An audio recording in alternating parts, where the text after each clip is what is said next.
Hola, hola, espero que estén muy bien. En este video vamos a estudiar un poquito lo que es inductancia. Vamos a estudiar también un poquito lo que son los efectos de inductancia mutua y de inductancia pues autoinducida, ¿no? Entonces, bueno, comencemos. Vamos a empezar un poquito con lo que es la definición de inductancia a partir de analizar algunos fenómenos que ya conocíamos, ¿no? Vamos a empezar con un cable al cual le fluye una corriente y por esta razón, a partir del flujo de esta corriente, tenemos por ahí un campo magnético, ¿no? Que va a ir de acuerdo con la regla de la mano derecha, va a ir en esta dirección, hacia allá, ¿no? Entonces, ¿qué sabemos de esto? Bueno, sabemos a partir de la ley de Biot-Savart y de la ley de Ampère, que si el campo aumenta es porque la corriente que produce ese campo está aumentando. Si el campo disminuye es porque la corriente que está produciendo disminuyó. Entonces sabemos que existe una razón de proporcionalidad entre lo que es el campo y lo que es la corriente. Ahora, ¿qué es lo que pasa? Que luego, si analizamos un circuito como este, vamos a ver que la misma corriente que fluye por el circuito induce en cierto modo un flujo por esta área del mismo circuito, ¿no? Entonces, ¿qué es lo que ocurre? Bueno, que la corriente en un circuito al conectarlo no fluye inmediatamente en su valor máximo, sino que empieza a aumentar. ¿Qué quiere decir? Que al ir aumentando la corriente vamos a notar que el campo magnético pues va a empezar a aumentar. Y si el campo magnético empieza a aumentar, entonces, ¿qué va a pasar? Que el campo va a estar variando. Y si existe un cambio del campo con respecto al tiempo, existe un cambio del flujo magnético con respecto al tiempo. Y bueno, como ya sabrán, esto de acá implica que va a haber una FEM inducida. ¿De acuerdo con quién? Bueno, de acuerdo con la ley de Faraday. Entonces, eso es lo que vamos a ver un poquito acá. Vemos que si existe entonces una variación del flujo magnético con respecto al tiempo, la ley de Faraday nos indica que va a haber una FEM inducida en la dirección opuesta, por la ley de Lenz. Y esto significa que habrá un campo opuesto a la dirección de la corriente original, ¿no? Tal vez no es un campo, lo que quería decir acá, habrá una corriente opuesta, ¿no? Porque este efecto, ¿qué es lo que nos va a causar? Que el circuito quiera generar una corriente que se oponga a este cambio, ¿no? De nuevo, esto por lo que es la ley de Lenz. Entonces, ¿qué vamos a encontrar? Vamos a encontrar que esta FEM inducida va a empezar a frenar el aumento rápido de esa corriente o la disminución rápida en un dado caso. Entonces, ¿qué va a causar esto?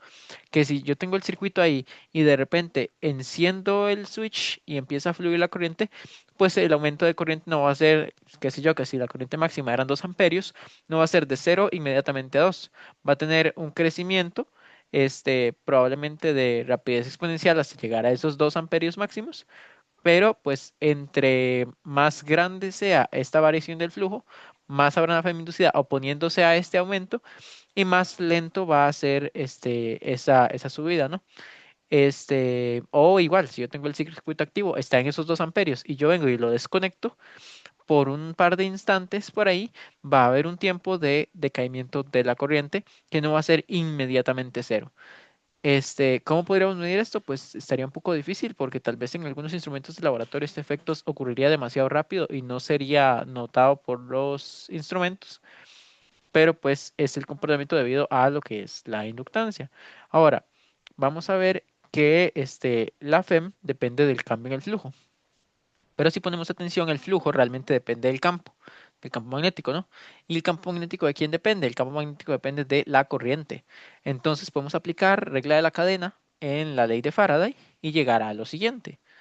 Vamos a ver que si tenemos para n espiras, la ley de Faraday, la FEM inducida, perdón, va a ser menos el número de vueltas de una espira, de n espiras de una bobina, pues va a ser la derivada del flujo con respecto al tiempo.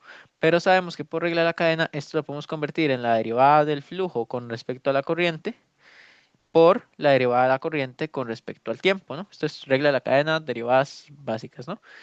De acá sacamos que entonces esto es porque el flujo depende de la corriente. Si la corriente varía, el flujo varía, porque la corriente cambia el campo, el cambio cambia el flujo, ¿no?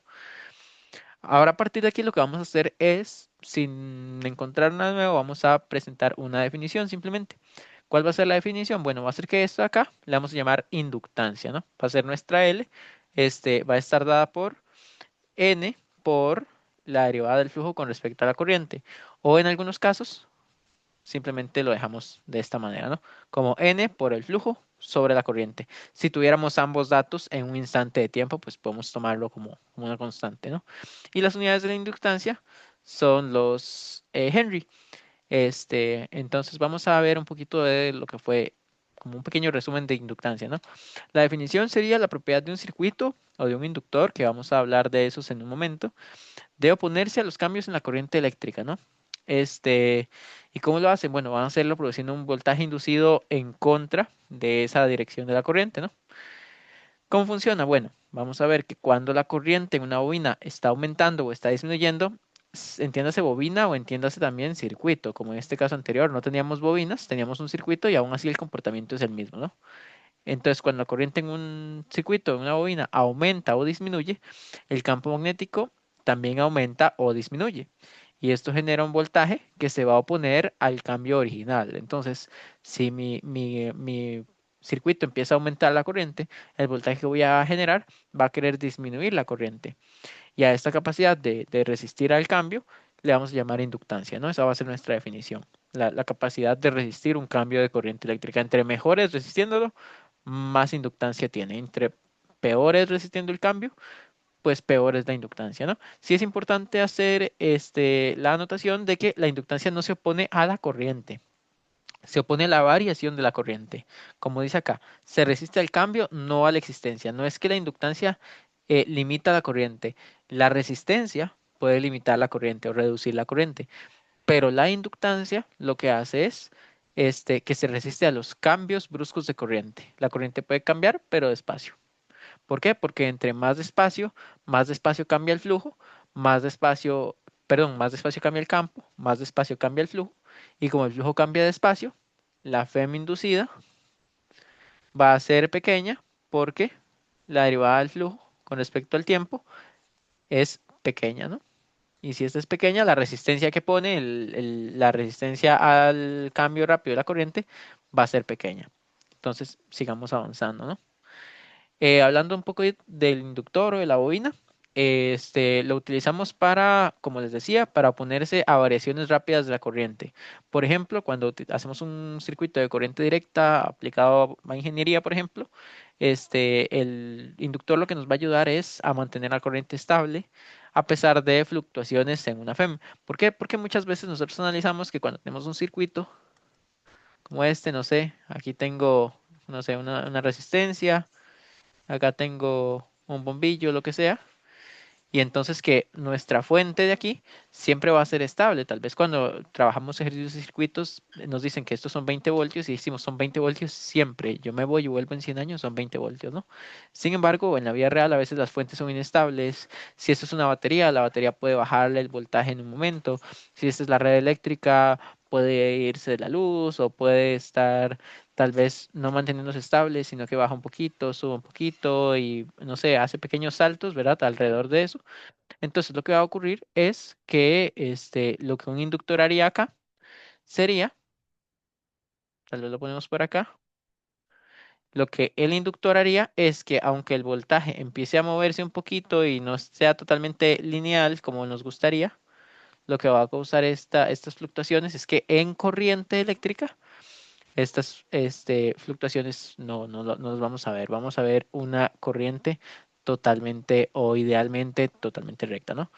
Ahora, sigamos entonces hablando un poquito de lo que es la bobina. Básicamente este va a ser nuestro símbolo. Este va a ser como una cantidad de espiras arrolladas, porque no es más que eso. Y la podemos encontrar definida como, les decía, por el número de vueltas de la espira, por el flujo magnético sobre la corriente. Podemos expandir esto como para decirle el campo por el área circular sobre la corriente o decir que es el cuadrado del número de vueltas por la permeabilidad magnética del vacío por el área entre la longitud, ¿no? Veamos que la longitud sería qué tan largo es el solenoide, el área es el área transversal del solenoide y pues analizamos también el número de espiras, ¿no? Entonces, pues sí, esta vamos a notar que es puramente geométrica, ¿no? Entonces que estos datos los sacamos de la geometría del embobinado. También hacer la anotación de que si en esta bobina en el centro ponemos un núcleo de algún material, un núcleo de hierro o un núcleo usualmente ferromagnético, pues ese núcleo no tendría la permeabilidad del vacío, tendría la permeabilidad del material, ¿no? Y esa sabemos que es la permeabilidad relativa de cada material por la permeabilidad del vacío. Entonces, para hacer esa anotación, tomando en cuenta también que para la permeabilidad del aire, por ejemplo, tenemos un valor de 1 y se toma o se asume prácticamente como si fuera el vacío. Pero pues como a veces se utilizan núcleos metálicos, pues la permeabilidad relativa podría cambiar la permeabilidad del inductor, ¿no? Ok. Hablemos entonces de la autoinductancia. En cierto modo ya la mencionamos, sin embargo, pues vamos a profundizar un poco en qué es el efecto, qué es lo que pasa con la autoinductancia, ¿no? Entonces, ¿qué es lo que ocurre? Que cuando una corriente variable en un circuito induce una FEM, este, perdón, cuando hay una corriente variable en un circuito, se induce una FEM en el mismo circuito. ¿Por qué? Por la variación del flujo magnético, lo que hablábamos ahora. Entonces, si yo tengo una corriente, cuando I empieza a variar, el campo empieza a variar y el flujo empieza a variar. Si el flujo varía, hay una FEM y esta FEM sería la FEM autoinducida, ¿no? Podríamos decir que el flujo, además, podemos definirlo como la inductancia del circuito por la corriente, este, del circuito. Y este sería nuestro flujo autoinducido. Esta sería la definición de nuestro flujo autoinducido, ¿no? Básicamente no profundizo mucho porque es lo que estudiamos recién. Ahora, sí es cierto que se nos introducen algunas características. Y es que, por ejemplo, la FEM va a oponerse a la corriente que produciría la batería. ¿Ok? Va a generarnos una corriente que vaya en contra de la que está aumentando o a favor de la que está disminuyendo, de modo que, digámoslo así, que la FEM inducida le gustaría que la corriente anterior se mantenga, entonces va a generar lo que tenga que generar para tratar de mantener la FEM, digo, la corriente anterior constante. Eso sería el punto uno. El punto dos, bueno, el punto uno y el punto dos son básicamente el mismo en palabras diferentes, ¿no? O nos oponemos al cambio producido por la batería o generamos una corriente opuesta a la corriente original, que al final es la misma, ¿no? Al final lo que encontramos ahí abajo es que la FEM autoinducida va a ser menos la inductancia por el cambio de la corriente con respecto al tiempo. Entonces, ¿qué significa esto? Que si la corriente cambia muy rápido, la FEM autoinducida va a ser muy grande y entonces va a frenar más fuerte este flujo, ¿no? Vamos con el siguiente punto, que sería ya sobre la inductancia mutua, ¿ok? Entonces, ¿para qué o cómo analizo la inductancia mutua? Bueno, lo primero que necesito es dos circuitos que estén suficientemente cerca. ¿Por qué cerca? Ya vamos a ver por qué tienen que estar cerca. Voy a poner mis dos circuitos acá y voy a analizar que por este circuito 1 empieza a fluir una corriente. Sabemos entonces que esa corriente, ¿qué es lo que va a generar? Un campo magnético, que en este caso se metería de atrás hacia adelante por nuestro circuito 2. ¿Por qué tienen que estar cerca? Porque si recordamos, nuestros campos magnéticos en magnitud dependen de la cercanía a el punto en el que lo midamos. Entonces, si venimos y ponemos el circuito acá, no sé, bueno, tal vez ahí no es mucho circuito. Si ponemos el circuito, no sé, va a poner la otra resistencia acá. Ahí tenemos dos resistencias o como sea. Ponemos este otro circuito acá. El campo magnético que va a llegar a estos puntos aquí ya va a ir muy débil. Y el campo magnético que va a fluir por esta zona ya va a ser extremadamente débil y pues prácticamente nulo, podríamos decir, ¿no? Entonces necesitamos que estén suficientemente cerca o si no, el efecto de la inductancia mutua va probablemente a ser despreciable, ¿no? El efecto de la inductancia mutua lo podemos encontrar, por ejemplo, en transformadores o en sistemas de electrónica de potencia. Y lo vamos a ir describiendo poco a poco, ¿no? Ya sabemos todo esto. El flujo de campo magnético es proporcional al campo y el campo es proporcional a la corriente. Lo mismo con las derivadas, ¿no? ¿Qué tan rápido nos cambia el flujo? Depende de qué tan rápido nos cambia el campo. Y qué tan rápido nos cambia el campo depende de qué tan rápido nos cambia la corriente.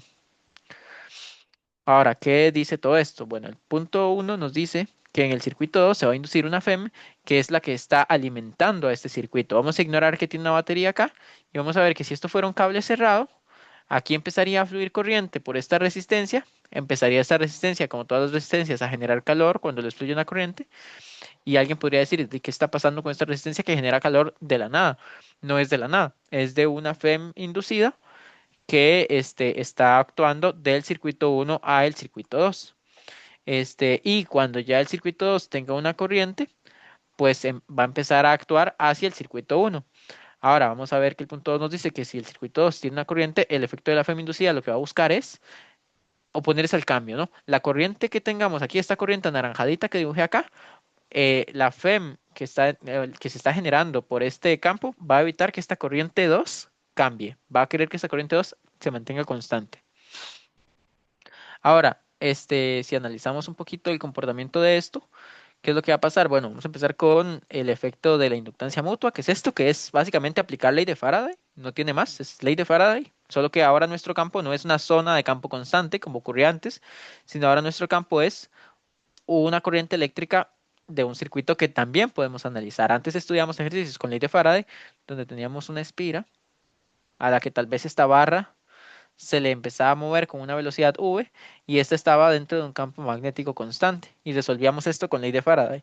Ahora lo que pasa es que reemplazamos esta barra que se mueve por un circuito que tiene aquí, no sé, algunas cosas, algunos componentes eléctricos, electrónicos o como sea, y ese campo no viene de la nada, viene de un circuito que está fluyéndole una corriente y está generando el campo aquí en anillos, ¿no? Ok, entonces, este sería nuestro efecto de la inductancia mutua. Se va a generar una FEM2 en este circuito por el cambio en el flujo por el campo magnético generado en el circuito 1. Y cuando hay una corriente en el circuito 2, esta corriente va a generar una FEM inducida en el circuito 1 que se va a oponer a la FEM que lo generó en primer lugar. Entonces todo se va a oponer a todo porque así es como funciona. Si no tendríamos energía infinita y pues no se puede, ¿no? Ahora, si analizamos cuánto flujo de campo magnético hay en el circuito 2 debido a la corriente 1, entonces determinamos lo que sería la constante de inductancia mutua de los circuitos, ¿no? Esa constante la denotamos con una M, y decimos M de 1 a 2 porque es la inductancia mutua generada por el circuito 1 sobre el circuito 2 y sería el flujo que genera el circuito 1 sobre el circuito 2 dividido entre la corriente 1. ¿Qué significa esto? Bueno, que entre más grande sea el valor de la inductancia mutua, quiere decir que con menos corriente estamos logrando inducir un montón de flujo. Entonces, pues más eficiente serían nuestros sistemas y lo que queremos es transmitir energía de un punto a otro. Bueno, ahí vemos la explicación de los términos. El punto de arriba nos dice cuál es el flujo en 2 debido a 1 y el de abajo nos dice la corriente en 1 que causa pues el mismo flujo del que hablamos, ¿no? Ahora, ¿qué podemos seguir hablando? Podemos hablar ahora que en este ejemplo también habría una FEM inducida sobre ella misma. O sea, el circuito 2, cuando empieza a fluir corriente, también tendría el efecto de la autoinductancia. Entonces, el campo en cualquier punto ahora estaría determinado por bueno, por la suma de tanto el campo del circuito 1 como el campo del circuito 2.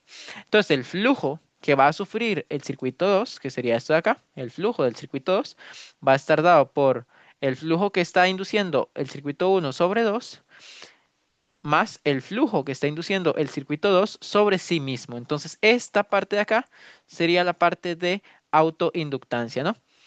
Sabemos también de hace un par de diapositivas que para una corriente variable de autoinductancia ya tendríamos pues esta fórmula de acá, ¿no?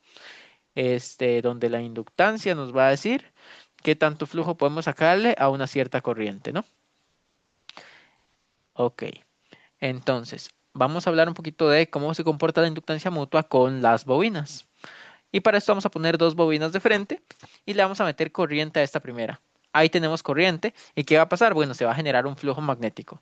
Acá quise agregar pues las líneas de campo que son teóricas, que dicen que no se escapa nada, y algún par de líneas que son las reales, donde se escaparía pues por situaciones de que estamos en el mundo real, se escaparía alguna parte del flujo por ahí por fuera, ¿no? Ahora, ya, si es cierto que si nosotros hacemos una región, por ejemplo, el flujo que entra tiene que salir, entonces por eso lo tenemos en diferentes direcciones. Esto es ley de Gauss de magnetismo. Ahora, vamos a ver qué es lo que va a pasar, que cuando esta corriente que tenemos acá empieza a actuar, va a inducir en esta segunda bobina una corriente que va a ir en la dirección opuesta, por ley de Lenz, por ley de Faraday, por todas las leyes que hemos estudiado hasta este punto. Ahora, lo interesante es qué va a pasar cuando esta corriente empiece a fluir. Bueno, la inductancia mutua nos dice que lo que va a pasar es que ahora esta va a ser la que genere un campo en la dirección opuesta y se van a oponer por el efecto de nuevo, ley de Lenz, ley de Faraday, todo lo que sabemos de magnetismo, ¿no? Entonces, ay, ok, aquí me salí de la que andaba buscando. Estamos por acá, ok. Entonces, tenemos estas fórmulas de acá. Nos dice que la FEM2 va a estar dada por el número de vueltas que tengamos en 2 y el cambio del flujo generado por 1/2 este, en el tiempo, ¿no? Y la inductancia mutua de 1/2 va a ser el número de vueltas en 2 por el flujo que uno genera sobre 2 dividido entre la corriente uno que está generando todo este cadena de fenómenos, ¿no? También tenemos por ahí que el flujo, perdón, que la FEM en el circuito uno va a estar dada por el número de vueltas de uno por el cambio del flujo del campo de 2 sobre la bobina número uno y que la inductancia mutua de estas nos va a estar dada por el número de vueltas por el flujo de 2 sobre uno entre la corriente 2 que en este caso sería la que está causando el fenómeno, desde el punto de vista de la bobina número uno, ¿no? De la bobina de la izquierda. No sé si tal vez en la cámara donde yo hago así, esta es mi mano derecha, ustedes la ven como la izquierda y a lo mejor no se entendía, pero por si acaso, esta es la bobina uno, esta es la bobina 2 y si no entendieron pueden repetir la explicación teniendo en cuenta que esta es la uno y que esta es la 2, ¿no? Eso es lo bueno de que sea un video. En fin. Otro detalle importantísimo, las inductancias mutuas son iguales. ¿Ok? M de 1/2 y M de 2/1 son iguales. Podemos pensar en esto, obviamente no es exactamente como se los voy a decir, pero podemos pensar en esto como una tercera ley de Newton, ¿no? Lo que va, viene, la acción, reacción, ¿no? Entonces, la inductancia mutua para un lado y para el otro es la misma. Entonces sabemos que esta expresión, que sería esta que tenemos para acá de la inductancia mutua, es igual a esta que tenemos por acá de la inductancia mutua. ¿Para qué vamos a usar eso? Bueno, para el resumen que vamos a hacer en la próxima diapositiva, ¿no? Vamos a empezar con lo que ya sabemos, que las dos inductancias mutuas les podemos llamar M y están dadas por, bueno, y son iguales, ¿no? No importa si la mido en la bobina uno o en la bobina 2, misma inductancia mutua. También sé que las inductancias mutuas están dadas por esto, ¿verdad?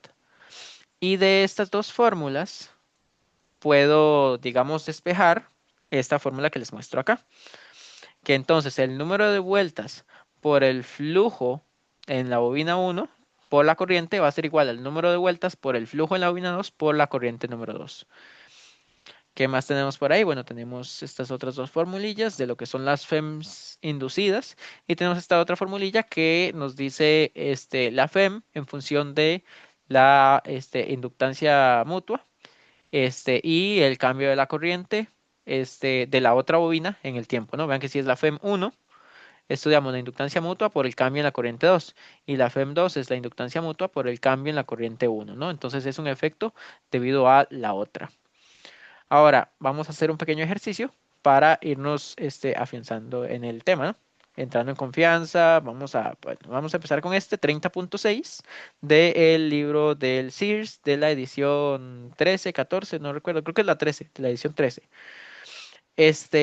Vamos a empezar con un solenoide toroidal con un radio medio R y un área de sección transversal A.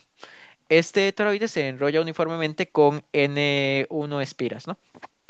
Un segundo solenoide con N2 espiras se enrolla sobre el primero. Ahora, ¿qué significa esto? Que ambos solenoides tienen la misma área y el mismo radio. No tienen el mismo tamaño, solo tienen diferente cantidad de vueltas. Es como que veamos acá. Tac, tac, tac, tac, tac, tac, tac. Ahí está el solenoide 1 y justo encima tenemos tac, tac, tac, tac, tac, el solenoide 2. Entonces, cuando al solenoide 1 le fluye una corriente y genere un campo en esta dirección, el solenoide 2 va a recibir ese campo y va a inducir una corriente en la dirección pues que corresponda de acuerdo con la ley de Lenz. Ahora la pregunta es, ¿cuál es la inductancia mutua en los dos solenoides? Esto suponiendo que el campo magnético es uniforme en toda la sección, no cambia y lo de siempre, ¿verdad? Que todo el campo va a quedar encerrado aquí dentro del área del solenoide, que no va a haber pérdidas que se escapen por ahí, aunque les repito lo que dije hace un rato, sí habrá pérdidas porque así es como funciona, ¿no? Ahora, vamos a tomar algunos datos de los números de espiras, el radio medio y el área, y después vamos a obtener el valor numérico. Pero primero vamos a hacer el despeje. Vamos a empezar, obviamente, marcando los datos interesantes y luego haciendo nuestra columna de datos y fórmulas de interés, ¿no? Empezamos con el campo de un toroide. Recuerden que es importante que tengan en cuenta algunas de estas fórmulas, ¿no? El campo típico de un toroide depende del radio medio, del número de vueltas del toroide y de la corriente que le fluye a ese toroide. El flujo de campo magnético va a ser el campo generado por la bobina número uno o por el toroide número uno sobre el área número 2. Aunque recuerden que las áreas son iguales. Entonces, a pesar de que es el campo de uno sobre el área 2, podemos simplemente decir que sería el campo de uno por el área y esto sería el flujo de campo magnético en 2, ¿no? A pesar de que estoy usando campo uno porque el campo uno es el que está fluyendo por el área 2. No, no puedes, no estamos analizando en este caso el campo, el flujo de campo de su propio, digamos, no estamos analizando autoinductancia, estamos estudiando exclusivamente en este momento inductancia mutua. Por ahí tenemos también la fórmula de la constante de inductancia mutua y lo que vamos a hacer es mezclar estas fórmulas, ¿no? Acá tengo el flujo, esto de acá es mi campo, entonces aquí lo que tengo es campo por área. ¿Y qué sigue? Que si tengo el flujo, puedo reemplazar el flujo acá, tengo N, tengo I y obtengo la autoinductancia. De modo que la autoinductancia va a ser el flujo que tengo ahí arriba, el N2 que viene de acá de la fórmula, de esta seccioncita de aquí arriba, a la esquina superior derecha. Creo que si yo salgo aquí estaría como la que esté de este lado o de este lado, no me acuerdo. Pero por ahí, ¿verdad? N2 sobre I1, N2 sobre I1 por el flujo que calculamos antes. Y aquí prácticamente ya nos queda lista la expresión. Vea que se nos van a cancelar las corrientes, que es lo único que no conocíamos, y la inductancia mutua nos queda dada por mu sub 0 por el número de vueltas de la bobina 1 del toroide 1 por el número de vueltas del toroide 2 por el área de sección transversal dividido entre 2pi por el radio medio. Es importante hacer la anotación de que si ustedes observan la inductancia mutua. Hace un rato dije autoinductancia mutua, eso no me refería a eso, eso no es nada. La inductancia mutua, depende, vean que se fijan, del número de vueltas, de la geometría y también depende de la orientación. ¿Por qué? Porque si yo tengo un toroide en esta dirección, el campo fluye para allá. Y le pongo un toroide aquí, el flujo va a ser cero, porque el flujo solo entraría por aquí y para acá. En este caso, el flujo cero. Entonces depende de cómo ponga mis bobinas, de que estén alineadas para que el flujo de una entre en la otra. O aparte de eso, del número de vueltas y de la geometría, ¿no? Del radio medio y del área.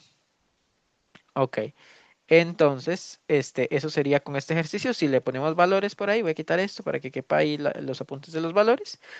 Lo que seguiría simplemente es reemplazar. Ahí yo hago cancelo este 4pi de la constante con este 2pi y nos queda este 2. Mezclo este 10 a la menos 7 con este 10 a la menos 4, nos da 10 a la menos 11. Y este 10 a la menos 2 se lo sumamos y nos queda 10 a la menos 9. Eso lo pueden comprobar manualmente, van a ver que les da 10 a la menos 9. Luego a este 300, que era de este número de vueltas, arbitrariamente le cancelé un 0 con el del 10. Y nos queda 2 por 500 por 30 por 0.8 por 10 a la menos 9 para un total de 24 microhenrios como nuestra inductancia mutua. Espero que haya quedado claro. Y podemos ir con otro ejercicio, esta vez de autoinductancia. En este caso, cuando la corriente en un solenoide toroidal cambia a razón de 0,026 amperios por segundo, la magnitud de la feminducida es de 12 milivoltios. Luego nos dicen que en otro momento, no tiene que ser en el mismo momento, pero en otro momento la corriente es igual a 1.4 amperios y el flujo que se puede medir es de 0,0028 Weber. Entonces, ¿cuántas espiras tiene el dichoso solenoide? Vamos a partir de, bueno, primero nuestros datos.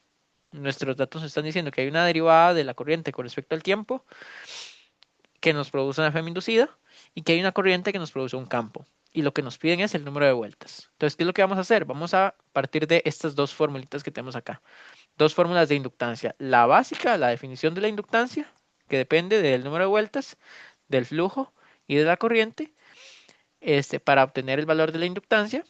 Y la otra que depende de la inductancia, y la otra que depende de la inductancia, del cambio de la corriente en el tiempo para darnos una corriente, un campo inducido.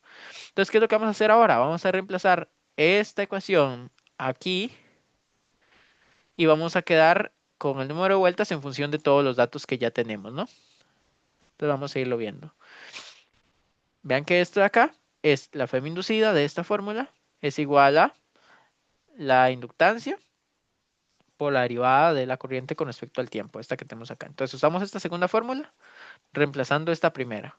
Ahora, lo que vamos a hacer es despejar el número de vueltas. Ese despeje pueden pausar el video, pueden revisarlo, hacerlo por su cuenta y que les dé igual. Un detalle importante, estoy pasando la derivada a dividir, nada más, como si fuera un solo paquete, ¿no? Si esto yo le llamara, no sé, K, estoy pasando K a dividir, porque a veces como es una derivada, pasar a dividir, confunde un poquito, entonces 0,3 lo que hice fue simplemente agarrar la expresión y mandarla a dividir. Y eso me da el número de vueltas. Reemplazo valores. Esta vez no hice mucho despeje, de una vez lo metí a la calculadora y me da 238 vueltas aproximadamente. Obviamente tiene ahí un decimal. Lo redondeamos y ya está. Esa sería nuestra respuesta al ejercicio de autoinductancia.